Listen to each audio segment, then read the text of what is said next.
bilang bahagi ng pagdiriwang ng 30th Police Community Relations Month, tampok sa serbisyo caravan ng Cebu City Police Office ang serbisyong tinabangay na nilahukan ng iba't ibang ahensya ng gobyerno at iba pang mga stakeholders na nagbigay ng mga serbisyong pangkomunidad.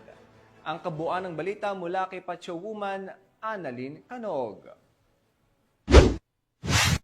Bilang bahagi ng pagdiriwang ika-30th Police Community Relations Month, matagumpay ni sinagawa ng Cebu City Police Office ang serbisyong tinabangay, serbisyong karavan itong ika-29 ng Hulyo sa taong kasalukuyan sa Robinsons Galleria, Cebu. Pinangunahan ng makabuluhang aktibidad ni Police Lieutenant Colonel Maria Teresa T. Makatangay, Deputy City Director for Operations, sa ilalim ng pamumuno ni Police Colonel Enrico Evangelista Figueroa, Acting City Director, katuwang ng Cebu City Police Office. Sa nasabing aktibidad ang iba't ibang ahensya ng gobyerno at mga kasaping stakeholder mula sa komunidad. Ilan sa mga ahensyang lumakok sa karavan ay ang Pag-ibig, PhilHealth, SSS, PSA, NAPOLCOM, BIR, BGMP, Regional Internal Affairs Service 7, Philippine Coast Guard, Armed Forces of the Philippines at Legal Service Team. Nag-alok ang mga ahensyang ito ng iba't ibang serbisyo tulad ng aplikasyon at konsultasyon para sa mga benepisyo ng Pag-ibig, PhilHealth at SSS. Pagproseso ng mga dokumento mula sa PSA, pagtanggap ng aplikasyon para sa National Police Clearance, libreng legal na konsultasyon, impormasyon at serbisyo mula sa NAPOLCOM at BIR, pet wellness at libreng gupit para sa mga dumalo. Mahigit 500